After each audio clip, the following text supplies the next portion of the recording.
அருட்பெருஞ்சோதி அருட்பெருஞ்சோதி தனிப்பெரும் கருணை அருட்பெருஞ்சோதி.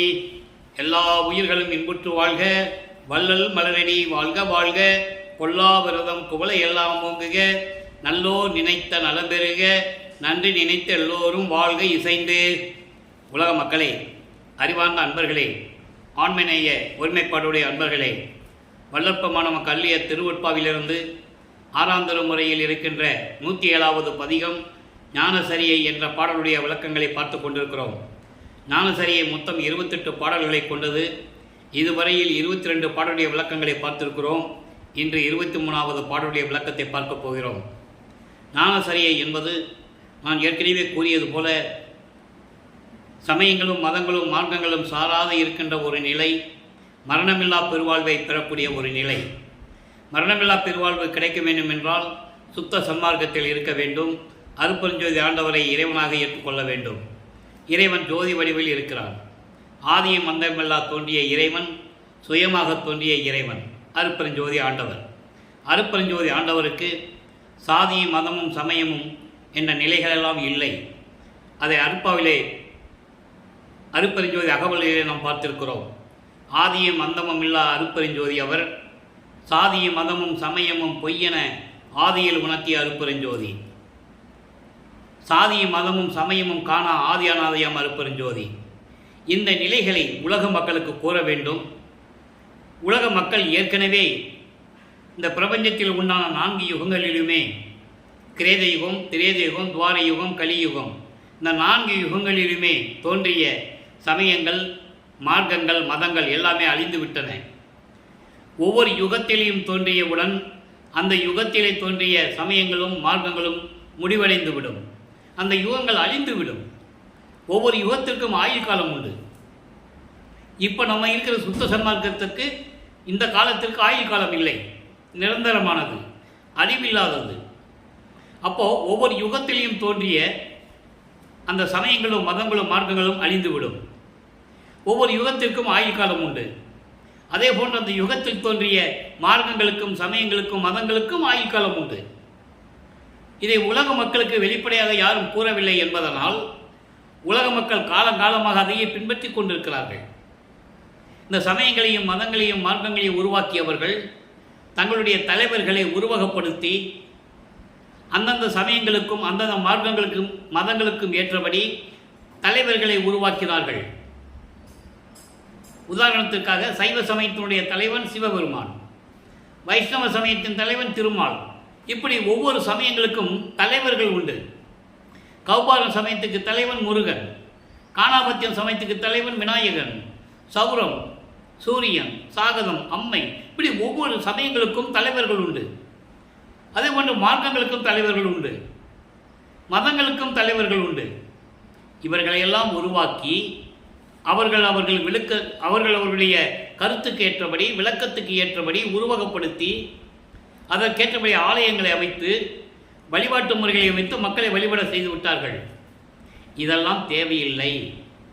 இறைவனால் உருவாக்கப்பட்ட சுத்த சன்மார்க்கம், அருட்பெருஞ்சோதி ஆண்டவரால் சுத்த சன்மார்க்கம் உருவாக்கப்பட்டு அதை இந்த உலக மக்களிடம் சொல்லுவதற்காகவும், இந்த உலக மக்களை எல்லாம் சுத்த சன்மார்க்கத்தில் சேர்க்க வேண்டும், உலக மக்கள் எல்லாம் மரணமில்லா பெருவாழ்வில் வாழ வேண்டும் என்பதற்காகவும் தன் அருளால் பெற்றெடுத்த ஓர் ஆண்மகனை செல்வப்பிள்ளை என்று பெயரிட்டு வளர்த்து கொண்டிருந்த அருட்பெருஞ்சோதி ஆண்டவர் காலங்கள் நெருங்கி வரும்போது, அதாவது பிரம்மன், திருமால், ருத்திரன், மகேஸ்வரன் போன்ற காலங்கள் முடிந்தவுடனே, அந்த தலைவர்களுடைய பதவிகள் முடிந்தவுடனே செயலற்று போயிருக்கிறார்கள். இறுதியாக சதாசிவம் செய்து கொண்ட காலகட்டங்களில் அவருக்கு 51 ஆண்டுகள் பாக்கி இருக்கும்போது, சதாசிவத்துடைய ஆயுள் காலத்தில் 51 ஆண்டுகள் பாக்கி இருக்கும்போது, அதன் பிறகு இந்த பிரபஞ்சத்தை இயக்க வேண்டும். 5 தொழில்களையும் செய்து கொண்டு இந்த பிரபஞ்சத்தை இயக்க வேண்டும். அதற்காகத்தான் தனது மகனை ஒரு தாயின் வழியாக இந்த பூலோகத்திற்கு வருவிக்க செய்தார் அருட்பெருஞ்சோதி ஆண்டவர். அப்படி வருவிக்க உற்ற இடம், நமது பிள்ளைப்பெருமான் அவர்கள் வருவிக்க உற்ற இடம் மருதூர் என்ற கிராமம். அங்கே ராமையா பிள்ளை சென்னையம்மையர்களுடைய இல்லற வாழ்க்கையில் மகனாக இறைவனால் வருவிக்க உற்றவர் என்பதை நீங்கள் புரிந்து கொள்ள வேண்டும். அப்போ அருட்பெருஞ்சாண்டவர் திருவிளையாடல் தொடர்கிறது. 1/1/1823 ஆண்டு தொடங்கிய திருவிளையாடல் 30/1/1874 நைட்டு 12 மணி வரைக்கும் நடக்குது. 51 ஆண்டுகள் திருவிளையாடல். இதை ஏன் இந்த விளக்கத்தை கூறுகிறேன் என்றால், எதற்காக வல்லப்பெருமான் இந்த பூலோகத்திற்கு வருவிக்க உற்றார், எதற்காக ஞானசரியை உலக மக்களுக்கு அருளினார், அந்த விளக்கத்தை உலக மக்களுக்கு சொல்ல வேண்டும். அதனால தான் நமக்கு திருவருட்பாவை அருளினார்கள் வல்லற்பெருமானவர்கள். இப்போ இந்த நிலைகள் எல்லாம் மாற வேண்டும். மக்கள் பின்பற்றி கொண்டிருக்கின்ற அந்த சமயங்கள், மதங்கள், மார்க்கங்கள், நிலைகள் எல்லாம் மாற வேண்டும். அது இல்லைன்னு சொல்லணும் உலக மக்கள்கிட்ட.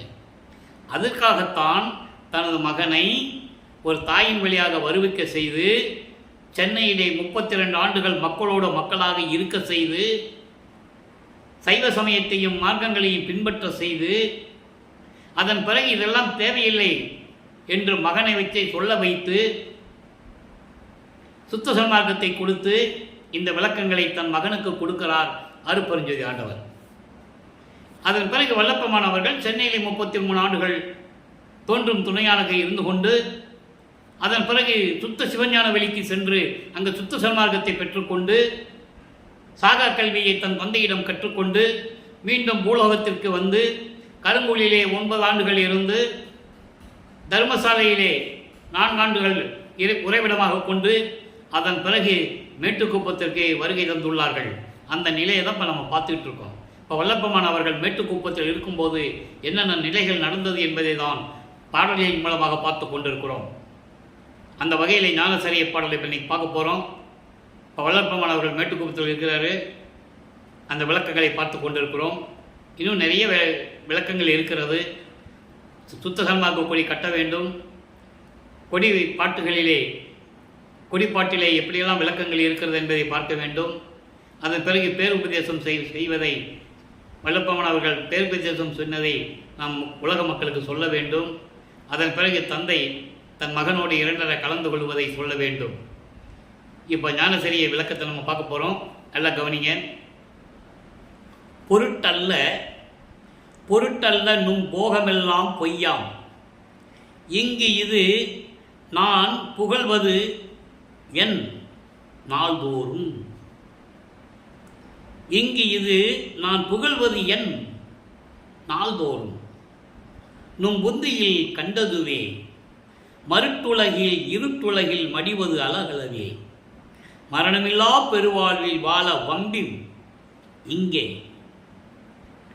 பொருள் அறம் சேர் சுத்த சிவ சன்மார்க்க நிலையில் பொருந்துமின், சிற்றவை அமுதம் அருந்துமின் அன்புடனே, அருள் திறம் சேர்ந்து எண்ணியவாறு ஆடுமினோ, நும்மை அடுப்பவரே அன்றி நின்று தடுப்பவர் மற்றில்லையே.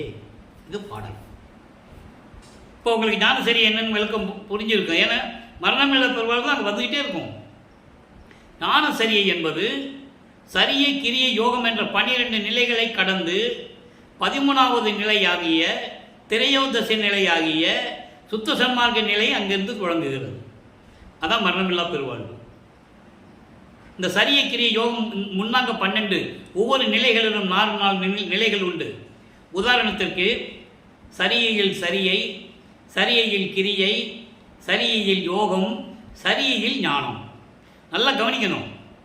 சரியையில் ஞானம் என்பது முனிவர்களும் ரிஷிகளும் ஏற்கனவே இந்த பிரபஞ்சம் தோன்றிய அத்தனை பேர்களுமே சரியையில் ஞானம், கிரியையில் ஞானம், யோகத்தில் ஞானம் இப்படி தான் வந்திருக்கே தவிர ஞானத்தில் ஞானம் யாரும் வரவில்லை. அதான் மெஞ்ஞானம். அப்போ இந்த 12 நிலைகளும் முன்னாங்க 12 நிலைகளும் சமயங்களையும் மதங்களையும் மார்க்கங்களையும் சார்ந்தது.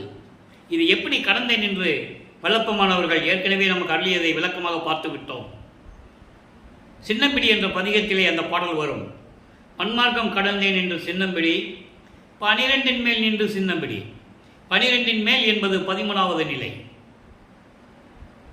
ஆக இந்த நிலைகளெல்லாம் இருக்கும்போது ஞானசரியை தான் மரணமில்லா பெருவாழ்வை தரக்கூடிய நிலையிலிருந்து வருகிறது.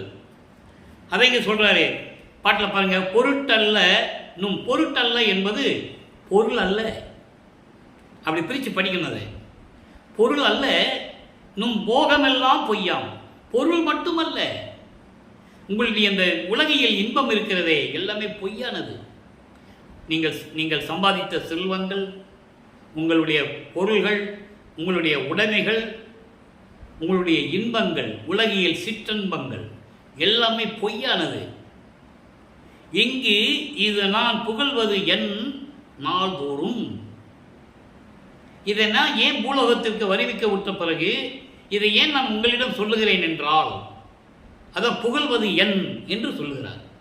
இதை நான் ஏன் உங்ககிட்ட தினந்தோறும் சொல்லிட்டு இருக்கேன் அப்படின்னா, உங்கள் அறிவில் உதயமாக வேண்டும்.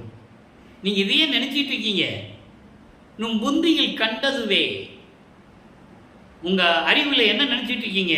உங்கள் மனசில், உங்கள் உள்ளத்தில் நம்ம சம்பாதித்த பொருள்கள் எல்லாமே நிலையானது, நம்ம உலக வாழ்க்கையில் இன்பமாக இருக்கிறோம் அப்படின்லாம் நீங்கள் நினச்சிட்டு இருக்கீங்க. எல்லாம் பொய், எல்லாம் பொய். அதனால தான் நான் உங்கள்கிட்ட தினமும் சொல்லிகிட்டு இருக்கேன். தினந்தோறும் உங்களுக்கு நான் சொல்லிகிட்டு இருக்கேன். ஏன்னா உங்கள் உள்ளத்திலையும் உங்கள் அறிவிலையும் இப்படியெல்லாம் நிலைகள் இருக்குது.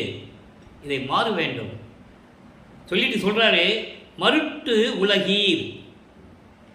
மாயைகளையும் மயக்கங்களையும் வைத்துக்கொண்டு இந்த உலகத்திலே நடமாடிக்கொண்டு துன்பங்களையும் துயரங்களையும் அறியாமையிலையும் இருக்கின்ற உலக மக்களே, இருட்டு உலகில் அறியாமையில் இருக்கின்ற உலக மக்களே, சமயங்களையும் மதங்களையும் மார்க்கங்களையும் பின்பற்றி கொண்டு அதில் கூறப்பட்ட சங்கற்ப விகற்பங்களிலே ஈடுபட்டு கொண்டு, சங்கற்ப விகற்பங்கள் என்பது ஒவ்வொரு சமயங்களுக்கும் மார்க்கங்களுக்கும் மதங்களுக்கும் வேறுபாடு உண்டு, முரண்பாடுகள் உண்டு. உதாரணத்துக்காக சைவ சமயத்தினுடைய அடையாளம் திருநீர் பூசிக்கொள்வது, உத்திராட்சமலை போட்டுக்கொள்வது, காவி உடை அணிந்து கொள்வது, தாடி வலித்துக் கொள்வது, நமச்சிவாயா சிவாயாம நம என்று சொல்லிக் கொள்வது. சம்சாரிகள் கூட இருக்கிறார்கள், தாடி வைத்துக்கொண்டு நமச்சிவாயா சிவாய நம என்று சொல்லுவார்கள். வைஷ்ணவ சமயத்தை சேர்ந்தவர்கள் திருமாலை பல பெயர்களை அழைத்துக் கொண்டிருப்பார்கள், நாமம் போட்டுக் கொள்ளுவார்கள். அதுலேயும் பல ரகம் உண்டு. ஒத்த நாமம், கொண்டி நாமம், பாத நாமம், வடகலை தென்கலை, இப்படியெல்லாம் மாயைகளிலும் மயக்கங்களிலும் சிக்கிக்கொண்டு, மண்ணாசை பெண்ணாசை பொன்னாசை என்ற உலக விடயங்களில் சிக்கிக்கொண்டு அறியாமையில் இருந்து கொண்டிருக்கின்ற உலக மக்களே, நீங்கள்லாம் பிறந்து இறந்து இருப்பது நல்லாவா இருக்கு? மடிவது அழகலவே. இப்படியெல்லாம் இருந்து கொண்டு நீங்கள் என்ன செய்கிறீர்கள்? மரணத்தை அடைந்து கொண்டிருக்கிறீர்கள், இறந்து கொண்டிருக்கிறீர்கள். இது நல்லதா? இது தேவையா? மரணமில்லா பெருவாழ்வில் வாழ வம்பின் இங்கே. எதுக்கு பிறந்து இறக்கிறீங்க? வேண்டாம். சுத்த சன்மார்க்கத்துக்கு இப்போ வந்துடுங்க. மரணமில்லா பெருவாழ்வில் நீங்கள் இருக்கலாம். மரணமில்லா பெருவாழ்வில் வாழ வம்பின் இங்கே. நீங்கள் மரணமில்லா பெருவாழ்வில் இருக்கணுமா? வாங்க, சுத்த சன்மார்க்கத்துக்கு வந்துடுங்க.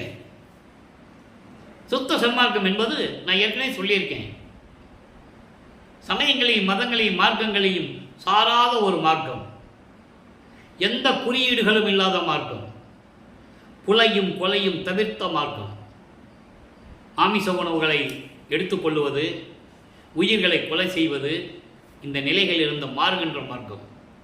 வேறு எந்த மார்க்கத்திலையும் இருக்காது. எல்லாம் சாப்பிடுவாங்க, எல்லா உருவ வழிபாடும் செய்வாங்க, எல்லாம் நடத்துவாங்க. ஆனால் சுத்த சன்மார்க்கத்துக்கு அது இல்லை. சுத்த சன்மார்க்கம் வந்து இறைவனுடைய அருளை நேரடியாக பெறக்கூடிய மார்க்கம், மரணமில்லா பெருவாழ்வில் வாழக்கூடிய மார்க்கம், இறைவனால் உருவாக்கப்பட்ட சுத்த சன்மார்க்கம். மித்த மார்க்கங்களும் மதங்களும் சமயங்களும் அந்தந்த மனிதர்களால் உருவாக்கப்பட்டது. அதன் பிறகு அந்த மதத்துக்கு தலைவர்களானார்கள். எடுத்துக்காட்டாக புத்தன் ஒரு மதத்தை உருவாக்கினான், பௌத்த மதம். வல்லப்பமனை தெளிவாக கூறியிருக்கிறார்கள். ஒவ்வொரு மதத்துக்கும் தலைவன் உண்டு, ஒவ்வொரு சமயத்துக்கும் தலைவன் உண்டு. இவர்களெல்லாம் இறைவர்கள் அல்ல, கடவுளர்கள் அல்ல. இயற்கை உண்மை விளக்க கடவுளாகிய அருப்பெருஞ்சோதி ஆண்டவருடைய கடவுள் நிலைக்கு கோடான கோடி பங்கு கீழ்நிலையில் இருக்கின்றவர்கள், தத்துவங்களின் அடிப்படையில் வந்தவர்கள் தெளிவாக கூறியிருக்கிறார்கள் என்பதை நான் பதிவு செய்ய கடமைப்பட்டிருக்கிறேன். அதுதான் சுத்த சன்மார்க்கம். இப்போ சொல்லிட்டாரு, மரணமில்லா பெருவாழ்வில் இருக்க சொல்லிட்டாரு. நீங்கள் சுத்த சன்மார்க்கத்து வந்தால் உங்களுக்கு மரணமில்லா பெருவாழ்வு இருக்கு, வாங்கன்னு கூப்பிட்டாரு. அடுத்து சொல்றாரு பாருங்க, பொருள் அறம் சேர் சுத்த சிவ சன்மார்க்க நிலையில் பொருந்து. பொருள் செல்வம், அருள் செல்வம், நீதி, நேர்மை, அறம், ஒழுக்கம், ஜீவகாமிய ஒழுக்கம் நிறைந்திருக்கின்ற சுத்த சன்மார்க்க நெறியிலே நீங்கள் வந்து சேர்ந்து கொள்ளுங்கள். முதல்ல பொருள் அறம் சேர் சுத்த சிவ சன்மார்க்க நிலையில் பொருந்து நின். முதல்ல இங்க வாங்க, வந்தாதான் இந்த நிலைகள்லாம் நீங்கள் பெற முடியும். சிற்றபை அமுதம் அருந்து மின் அன்புடனே. சிற்றபை அமுதம் என்பது மெஞ்ஞான இன்பம். மெஞ்ஞான இன்பம் பெற்றுக்கொள்ளுங்கள். இங்கே ஏன் மெஞ்ஞானம் என்று சொல்கிறார்? ஞானம் என்பது வேறு, மெஞ்ஞானம் என்பது வேறு. இந்த விளக்கம் நம்ம ஏற்கனவே சொல்லியிருக்கோம்.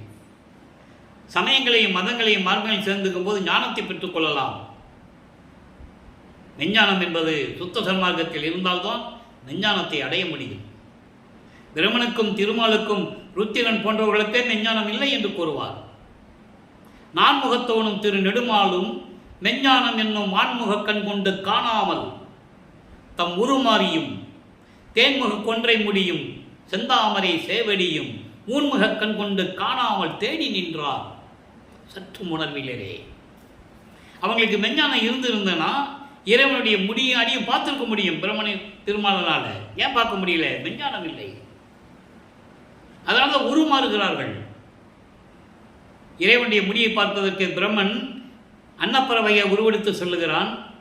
திருமால் பன்றி உருவம் எடுத்து பாதாள உலகத்துக்கு திருவடியை பார்ப்பதற்காக சென்று கொண்டிருக்கிறான். இன்னும் பார்க்கலையா இதுவரைக்கும். இந்த பிரபஞ்சத்தின் உண்மைகளை யார் கூறியது? வல்லப்பெருமான் ஒருவர் தான் கூற முடியும். தெளிவாக கூறுகிறார். மலங்கள் சூழ்ந்தவன் பிரபஞ்சத்தின் உண்மையை கூற முடியாது. தெளிவாக கூறியிருக்கிறார்கள். ஆக இதை ஏன் சொல்கிறேன்னா, சிற்றபை அமுதம் என்பது மெஞ்ஞான அமுதம். பேரின்பத்தை நீங்கள் பெற்றுக்கொள்ளுங்கள் அன்புடனே. இறைவன் கொடுப்பான், வாங்க, மகிழ்ச்சியாக நீங்கள் வாங்கிக்கலாம். அருள் திறம் சேர்ந்து எண்ணியவாறு ஆடுமினோம். அருள் திறம் சேர்ந்து எண்ணியவாறு ஆடுமினோம். இறைவனுடைய எல்லா அருள் திறங்களையும் பெற்றுக்கொண்டு, அருள் செல்வங்களையும் பொருள் செல்வங்களையும் பெற்றுக்கொண்டு இந்த உலகத்தில் நீங்கள் எண்ணியவாறு வாழலாம். ஆடுமினோ என்பது நீங்கள் எண்ணியவாறு வாழலாம். வாழுங்கள், வாருங்கள், நல்லா வாழ்ந்து கொள்ளுங்கள், சுத்த சன்மார்க்கத்தை பெற்றுக்கொள்ளுங்கள். நும்மை அடுப்பவரை அன்றி நின்று தடுப்பவர் மற்றில்லையே. உங்களை யார் தடுக்க முடியும்? உங்களை தாங்கிக் கொன்றவன் யார்? அருப்பெருஞ்சோதி ஆண்டவர். அருப்பெருஞ்சாண்டவர் உங்களை தாங்கிக் கொள்ளும் போது மற்றவர் யார் தடுக்க முடியும்? யாராலேயும் முடியாது. அதை அழகாக சொல்லுவார் ஒரு பாடலிலே. 38வது பதிகம் வரம்பில் வியப்பு என்ற ஒரு பதிகம். வரம்பில் வியப்பு என்பது கடவுள் ஆற்றலை பெற்றுக்கொண்டதில் வியந்து சொல்லுவது. அதில் சொல்லுவார், அடியே அன்பு என்னும் குடிசெயல் விளைந்தனன் அந்தோ அவன் தன்னை மறுப்பவர் யாரேன்னு சொல்லுவார். அந்த 10 பாடல்கள் இருக்கும் அந்த பதியத்தில். அப்படிப்பட்ட இறைவன், பிரம்மன், திருமால், ருத்திரன் போன்ற பதத்தலைவர்கள் பார்க்க முடியாத இறைவன், அவனுடைய அருளை பெற முடியாத, அருப்பெருஞ்சாண்டிய அருளை பெற முடியாத இவர்கள் எல்லாம் காத்து கொண்டிருக்கிறார்கள். அப்படிப்பட்ட இறைவன் என்னோடு கலந்து கொண்டான். இறைவன் என்னோடு கலந்து கொள்வதை யார் தடுக்க முடியும் என்று கூறுவார். அந்த பதிகத்திலே 10 பாடல்கள் உண்டு. அதை இங்கே சொல்றாரு, நும்மை அடுப்பவரே அன்றி நின்று தடுப்பவர் மற்றில்லையே. உங்களை அருப்பெருஞ்சாண்டவர் தாங்கிக் கொள்ளுகிறார், அணைத்துக் கொள்கிறார். விரைவில் வாருங்கள், சுத்த சன்மார்க்கத்திற்கு வாருங்கள். மரணமில்லா பெருவாழ்வை நீங்கள் பெற்றுக்கொள்ளலாம், மகிழ்வோடு வாழலாம். அருள் செல்வங்களையும் பொருள் செல்வங்களையும் பெற்றுக்கொண்டு நீங்கள் எண்ணியவாறு ஆடுமினோ, நீங்கள் எண்ணியவாறு நீங்கள் வாழ்ந்து கொள்ளலாம். நீங்கள் பேரின்பமாக இருக்கலாம். உலக மக்களே, சுத்த சன்மார்க்கத்திற்கு வாருங்கள் என்று அழைக்கிறார். நான் ஏன் தினமும் சொல்லிட்டு இருக்கேன் சொல்றார் அவரு. தினமும் எங்கு இது நான் புகழ்வது என் நாள் தோறும். நான் ஏன் தினமும் சொல்லிட்டு இருக்கேன்? உங்கள் அறிவுக்கு எட்ட வேண்டும், நீங்கள் சிந்திக்க வேண்டும். உங்கள் உள்ளத்தில் நீங்கள் உலக வாழ்க்கையை நினைத்து கொண்டிருக்கிறீர்கள், எல்லாம் பொய்யானது. அதனால் நீங்கள் சுத்த சன்மார்க்கத்தை பாருங்கள், நீங்கள் இன்பமோடு இருங்கள், மரணமில்லா பெருவாழ்வை பெற்றுக்கொள்ளுங்கள் என்று கூறுகிறார். இதை உய்வகை கூறல் என்ற ஒரு பதிகத்திலே ஒரு விளக்கம் தர எனக்கு கடமை இருக்கிறது. ஏன்னா ரொம்ப விளக்கமாக சொல்லணும். நான் ஏற்கனவே கூறியது போல அந்த ஞானசரிக்கின்ற வரிக்கு மட்டும் விளக்கம் சொல்லுவது நமது நோக்கமல்ல. எதற்காக ஞானசரியை அருளினார், அந்த ஞானசரியை விளக்கம் என்ன? சும்மா மரணமில்லா பெருவாழ்வு பெற்றுக்கொள்ளலாம் சொல்ல மட்டும் போதும். இறைவனுடைய நிலை என்ன, இவர் எப்படி பெற்றுக்கொண்டார், அதை எப்படி மக்களுக்கு சொல்லுகிறார். உய்வகை கூறல். உய்வகை கூறல் என்பது நீங்கள் உங்கள் வாழ்வில் மேன்மை அடைய வேண்டும், மேல்நிலையை பெற வேண்டும் என்று கூறுவது. அதில் 12வது பாடல் நல்ல கவனிங்க. அருள் விளங்கிய திருச்சிற்றம்பலத்திலே அழியா பொருள் விளங்குதல் காண்மினோ காண்மினோ புவி மருள் உளம் கொள்ளும் வாதனை தவிர்ந்து. ஏன்னா இங்கே மருட்டு உலகின்னு சொல்ற ஞானசரியில அந்த மாயைகளை மயக்கலை எப்படி நீக்கணும்? மருள் உளம் கொள்ளும் வாதனை தவிர்ந்து அருள் வளத்தால் தெருள் விளங்குவீர் ஞான சன்மார்க்கமே தெளிமின். உலக மக்களே, அருளோடு விளங்கிக் கொண்டிருக்கின்ற திருச்சிற்றம்பலத்திலே, திருச்சிற்றம்பலம் என்பது இறைவன் வாழக்கூடிய ஒரு இடம். அது என்ன இடம்? சுத்த சிவஞான வெளி. சுத்த சிவஞான வெளி என்பது 16வது நிலை. ஞானத்தில் ஞானம். ஞானசரியை 13, ஞானக்கிரியை 14, ஞானத்தில் யோகம் 15, ஞானத்தில் ஞானம் 16. அதுதான் கடவுள் நிலை அறிந்து அம்மயமாகக்கூடிய நிலை. அந்த நிலையில் இருக்கின்றவர் யார்? அருப்பஞ்சோதி ஆண்டவர். அப்படி அருளோடு விளங்கிக் கொண்டிருக்கின்ற திருச்சிற்றம்பலத்திலே அழியா பொருள் அழியா பொருள் விளங்குதல் காண்பினோ காண்பினோ. அழியா பொருள் என்பது என்ன? அழிவில்லாத இறைவன். பொருள் என்பது இறைவன். அழிவில்லாத இறைவன் அருப்பஞ்சோதி ஆண்டவர். அப்படிப்பட்ட இறைவனை நீங்கள் பார்க்கலாம், நீங்கள் கண்டிப்பாக பார்க்கலாம்.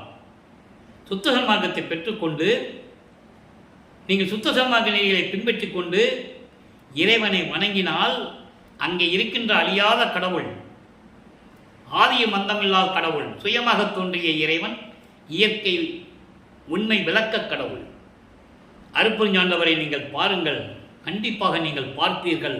உலக மக்களே, மருள் உளம் கொள்ளும் வாதனை தவிர்ந்து, மருள் உளம் உள்ளத்திலே மாயைகளையும் மயக்கங்களையும் இந்த உலக விடயங்களையும் ஆசைகளையும் மண்ணாசை பெண்ணாசை போனாசை இந்த துன்பங்களையும் துயரங்களையும் நீக்கி அருள் வளர்த்தால், இறைவனுடைய அருள் வளர்த்தால் தெருள் விளங்குவீர்.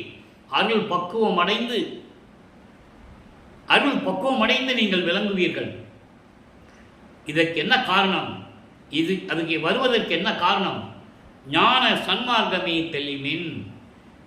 ஞான சன்மார்க்கம்தான் இதற்கு தெளிவான விளக்கம் என்பதை நீங்கள் தெரிந்து கொள்ளுவீர்கள். தெரிந்து கொள்ளுங்கள், அறிந்து கொள்ளுங்கள் என்று கூறுகிறார். அப்போ சுத்த சன்மார்க்கத்துக்கு வந்தால் எல்லா வினைகளையும் மாயைகளையும் மயக்கங்களையும் நீக்கி இறைவனுடைய அருள் வளர்த்தால் நீங்கள் அருள் பக்குவத்தோடு விளங்குவீர்கள். அப்படி என்றால் நீங்கள் சுத்த சன்மார்க்கத்துக்கு வர வேண்டும் உலக மக்களே என்று சொல்லி சுத்த சன்மார்க்கத்திற்கு நமது பிள்ளை பெருமானவர்கள் அழைக்கிறார்கள். அதுதான் ஞானசரியினுடைய விளக்கம். அதுக்கு அடுத்தபடியாக 106வது பதிகம் சுத்த சிவநிலையிலே ஒரு 4வது பாடலில் ஒரு விளக்கம் உண்டு. ஞானசரியுடைய விளக்கம் இதற்கு சேர்ந்து உண்டு. நல்ல கவனிங்க. சித்தியெல்லாம் தந்தே திருச்சிற்றம்பலத்தாடும் நித்தியன் என் உள்ளே நிறைகின்றான். அதாவது பிள்ளைப்பெருமான் அவர்கள் 33 ஆண்டுகள் சென்னையில் இருக்கும்போது தோன்றும் துணையான காலத்தில் இறைவனுடைய திருவிளையாடல் நடந்து கொண்டிருக்கிறது. தன் மகனை வைத்துக் கொண்டு திருவிளையாடல் செய்து கொண்டிருக்கிறார். அப்போ இறைவன் இவர் உள்ளத்தில் இல்லை.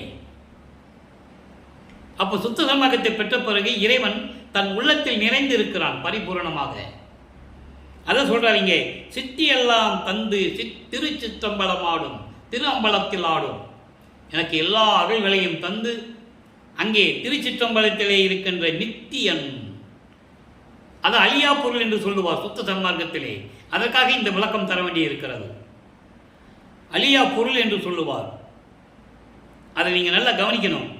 மரணமில்லா பெருவாழ்வில் வாழ வந்தேன் இங்கே அங்கே சொல்லிட்டு அங்கே சொல்லுவார் அழியா பொருள் பொருந்து மீன்.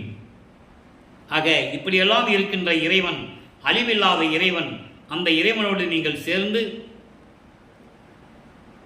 இறைவனுடைய அருளை பெற்றுக்கொண்டு நீ இந்த பூலோகத்தில் செழிப்பாக வாழலாம். நித்தியனின் உள்ளே நிறைகின்றான், சத்தியம் இது.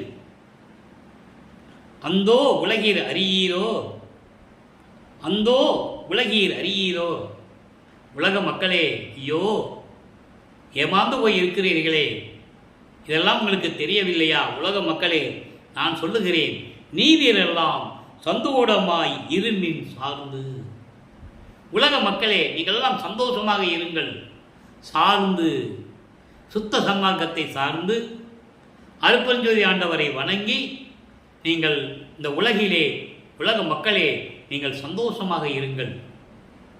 அதான் சொல்லுவார், நான் பெற்ற இன்பம் உலகமும் வையமும் வானமும் பெற வேண்டும் என்று கூறுவார். ஆக தான் பெற்ற இன்பத்தை உலக மக்கள் பெற வேண்டும். அதனால்தான் சுத்த சன்மார்க்கத்திற்கு வாருங்கள் என்று கூறுகிறார். அதற்காகத்தான் அவர் வருவிக்க உற்றவர். மானிட பிறவியாக அவர் பிறக்கவில்லை என்பதை நீங்கள் புரிந்து கொள்ள வேண்டும். காரணம், காலங்காலமாக வளர்ப்பமானவர்கள் வருவிக்க உற்று 203 ஆண்டுகள் முடிவடைந்த நிலையிலும் கூட அவரை பிறந்தார் பிறந்தார் என்றே கூறுகிறார்கள். தவறு. அவர் வருவிக்க உற்றவர், அதற்காகவே வருவிக்க உற்றவர். இறைவன் மகனாக வருவிக்க உற்றவர். சுத்த சன்மார்க்கத்தை உலக மக்களுக்கு சொல்ல வேண்டும். சுத்த சன்மார்க்கத்திலே உலக மக்களை எல்லாம் சேர்த்து உலக மக்கள் எல்லாம் இன்புற்று வாழ வேண்டும் என்பதற்காகவே வருவிக்க உற்றவர். அதாவது சொல்றார், நான் இந்த பூலோகத்திற்கு வருவிக்க உற்று சுத்த சன்மார்க்கத்தை பெற்ற பிறகுதான் இந்த நிலைகளை எல்லாம் நான் அடைந்தேன் என்று கூறுகிறார். ஏன் அதை கூறினார்? உலக மக்களும் அதை பின்பற்றி கொண்டு வர வேண்டும். அதான் சொல்றாரு, உலகீர் அறியீரோ நீவீரெல்லாம் சொந்தோடமாய் இருமின் சார்ந்து. உலக மக்களை நீங்களும் மகிழ்வோடு வாழுங்கள், சந்தோஷமாக இருங்கள். சுத்த சன்மார்க்கத்தில் சேர்ந்து அருட்பெருஞ்சோதி ஆண்டவரை வணங்கி, ஜோதி வடிவில் இருக்கிறார் அருட்பெருஞ்சோதி ஆண்டவர். மண் அகல் விளக்கிலே ஜோதி ஏற்றி அதன் முன்னால் அமர்ந்து கொண்டு அவர் ஒண்ணுமே சொல்ல, மகாமந்தம் தான் சொல்றார். அருட்பெருஞ்சோதி அருட்பெருஞ்சோதி தனிப்பெருங்கருணை அருட்பெருஞ்சோதி மகாமந்திரத்தை சொல்லி தந்தையிடம் மகன் கேட்பது போல கேட்க வேண்டும். பிள்ளைகள் தந்தையிடம் ஆணாக ஆண் பிள்ளையாக இருந்தாலும் சரி, பெண் பிள்ளையாக இருந்தாலும் சரி, ஒரு தந்தையிடம் எவ்வளவு உரிமையோடு கேட்போமோ அதுபோல நமது தந்தையிடம் கேட்க வேண்டும். தந்தையே, என்னை வருவிக்க செய்தால் நான் வந்துவிட்டேன், ஏன் எனக்கு இந்த துன்பங்களும் துயரங்களும் என்று சொல்லி சுத்த சன்மார்க்க நிலையில் இருக்க வேண்டும். கொலையும் புலையும் தவிர்த்திருக்க வேண்டும். சைவ நெறியில் இருக்க வேண்டும். மாமிச உணவுகளை உட்கொள்ளக்கூடாது. இந்த நிலைகளை உலக மக்களுக்கு விலக்கி சொல்ல வேண்டும். வடலூருக்கு வாங்க வாங்கன்னு கூப்பிட்டா மட்டும் போதாது. வருவார் அழைத்து வாடி வடலூர் வடதிசைக்கு வந்தால் பெறலாம் அல்ல வரமே. வருவார் அழைத்து வாடின்னு என்ன, சும்மா வாங்கன்னு கூப்பிட்டு வரக்கூடாது, சொல்லி கூப்பிட்டு வரணும். இந்த விளக்கத்தை உலக மக்களுக்கு சொல்ல வேண்டும். நீங்கள் வாங்க வடலூருக்கு வாங்க அப்படின்னா நீங்கள் கொலையும் புலையும் தவிர்க்காமல் வந்தால் எப்படி இறைவன் அருள் கிடைக்கும்? கொடுக்க மாட்டேன்னு சொல்லுவார். பாடல் இருக்கு. அவங்க அப்பா அருட்பெருஞ்சாண்டவரே மகன் கிட்ட சொல்றாரு, மகனே இங்க கூட்டமாக வருவாங்க, அது நீ தான் பார்க்கணும். ஒத்தவர் யார், இழிந்தவர் யார்? இழிந்தவர் என்றால் சமயங்களையும் மதங்களையும் மார்க்கங்களையும் சார்ந்து பலியிடக்கூடிய சிறு தெய்வங்களை வழிபட்டு கொண்டு சங்கற்ப விகற்பங்களிலே ஈடுபட்டு கொண்டிருக்கிறவங்களை நீதான் அடையாளம் பார்க்க வேண்டும். தெளிவாக பாடல் உண்டு. அதை ஏன் கூறினார்? மக்களிடம் சொல்ல வேண்டும். வடலூருக்கு வாங்கன்னு மட்டும் கூப்பிட்டா போதாது. அப்படிதான் எல்லாரும் சொல்லிட்டு இருக்காங்க, நீங்க வடலூருக்கு வாங்க வடலூருக்கு வாங்கன்னு. வாங்கன்னு சொல்லும்போதே சொல்லணும். வடலூர் இறைவனுடைய நிலை இந்த நிலை. கொலையும் புலையும் தவிர்த்திருக்க வேண்டும். இதுவரையில் நீ இருந்தால் பரவாயில்லை, இனிமேல் அங்க வந்தால் இனிமேல் இதை விட வேண்டும். அப்படி இருந்தால்தான் நீ வர வேண்டும். இறைவனை கூறுகிறார், இந்த நிலை இருந்தால் தான் நீ வடலூருக்கு வரணும்னு. கூட்டம் தேவையில்லை. சுத்த சன்மார்க்க நெறிகள் இருக்கின்றதான் தேவை நமக்கு. ஒவ்வொரு நிலைகளுக்கும் ஒரு நிலை உண்டு. உதாரணத்திற்காக நான் எப்பவுமே திருவருட்பாவை பற்றி பேசும்போது அருட்பார் நூலில் தவிர மற்றது பேசுவதில்லை. மற்ற சிறு தெய்வங்களை பற்றி பேசுவதில்லை. சிறு தெய்வங்கள் என்பது அருட்பெருஞ்சோதி ஆண்டவரை தவிர இது எல்லாம் சிறு தெய்வங்கள் என்பதை பாடல்களிலே தெளிவாக நமக்கு அள்ளியிருக்கிறார்கள். மறந்தும் என்ற நாவால் உரைக்க மாட்டேன் சிறு தெய்வ நாமங்களை. இவர்களுடைய வசதிக்காக பிரித்து கொண்டார்கள். சிறு தெய்வம் என்பது உயிர்களை பலியிடக்கூடிய தெய்வங்கள் என்று. அப்படி அல்ல. அருட்பெருஞ்சோதி ஆண்டவரை தவிர இது எல்லாம் சிறு தெய்வங்கள் என்பதை பாடல்களிலே தெளிவாக நமக்கு அள்ளியிருக்கிறார்கள். அந்த நிலையில் இருக்க வேண்டும். அப்படி வந்தால், வடலூருக்கு வந்தால் இறைவன் அருளை கண்டிப்பாக பெறலாம். சத்தியம் சத்தியம் சத்தியம் சத்தியம் என்று கூறுகிறார். தாய், தந்தை, தம்பி, உறவினர்கள், உங்கள் ஆப்தர்களால் செய்யப்பட்ட உதவி எவ்வளவோ அதை விட இங்கு வந்தால் கோடான கோடி பங்கு கிடைக்கும் என்று கூறுவார். இங்கே சித்தி வளாகத்துக்கு சத்தியம் சத்தியம் என்று கூறுவார். இதை ஏன் இந்த விளக்கம் தர வேண்டியிருக்கின்றால் உணர்ந்து கொள்ள வேண்டும். இப்போ நீங்கள் சமய கோயிலுக்கு போனீங்கன்னு வச்சுக்கோங்க, ஒவ்வொரு கோயிலும் ஒரு விதிமுறைகள் இருக்குது. உதாரணமாக திருச்செந்தூருக்கு போனீங்கன்னா, உள்ளே போனீங்கன்னா சட்டையை கழட்டிட்டு தான் போகணும் இல்லையா? அப்போ அங்கே ஒரு விதிமுறை வச்சுருக்காங்கல்ல. இல்லை நான் சட்டையை கழட்ட முடியாது அப்படின்னா கோயிலுக்குள்ளே விட மாட்டாங்க. அப்போது ஒவ்வொரு இடத்துக்கும் ஒரு விதிமுறைகள் இருக்கும்போது சுத்த சமூகத்துடைய விதிமுறை என்ன என்பதை உலக மக்களுக்கு சொல்லணும். இறைவனே சொல்லியிருக்கிறாரு, புலையும் கொலையும் தவித்தவர்கள் மட்டும் உள்ளே புகுதல் வேண்டும். நீங்கள் ரோட்டில் வெளியே தான் நிற்கணும், உள்ளே வரவே கூடாது. 100 அடிக்கு வெளியே தான் நிற்கணும். இறைவனே சொல்லியிருக்காரு. அப்படி இருந்தாலும் அவனுக்கு அருளை கொடுப்பேன்றாரு. இதை உலக மக்களுக்கு விலக்கி சொல்ல வேண்டும். அப்போ உங்களுக்கு தெரியும், வடலூருக்கு போனால் இந்த நிலை இப்படி இருந்தால் தான் நம்ம வடலூரில் போய் சாமி கும்பிட முடியும். இங்கே அர்ச்சனை கிடையாது, ஆராதனை கிடையாது, அபிஷேகம் கிடையாது, புரோக்கர் கிடையாது, ஒன்றும் கிடையாது. தீபம் எரியும். தெய்வத்தை பார்த்து வணங்க வேண்டும், மகாமந்திரத்தை சொல்ல வேண்டும், அவ்வளோதான். எனவே உலக மக்களே, நீங்களாம் சுத்த சன்மார்க்கத்தில் இணைந்து தீபத்தை வழிபட்டு அருட்பெருஞ்சோதி அருட்பெருஞ்சோதி தனிப்பெருங்கனை அருட்பெருஞ்சோதி என்ற மகாமந்திரத்தை சொல்லி இறைவனுடைய அருளையும் செல்வங்களையெல்லாம் பெற்றுக்கொண்டு நோயற்ற வாழ்வில், மரணமில்லா பெருவாழ்வில் நீங்கள் வாழ்வாங்க வாழ வேண்டும் என்று இறைவனுடைய தயவோடையும் கருணையோடையும் என் தந்தை வல்லற்பமனுடைய ஆசி பெற்றதனால் இந்த வள்ளலார் ஊழியன் உங்களை வணங்கி விடைபெறுகிறேன். மீண்டும் நாளை சந்திப்போம். நன்றி, வணக்கம். அருட்பெருஞ்சோதி அருட்பெருஞ்சோதி தனிப்பெருங்கருணை அருட்பெருஞ்சோதி. நாளையும் ஞானசரிய விளக்கம் கிடைக்கும். இறைவன் அருளால் பெற்றுக்கொண்டு இறைவனை வணங்கி எல்லாரையும் பெற்றுக்கொள்ளுங்கள்.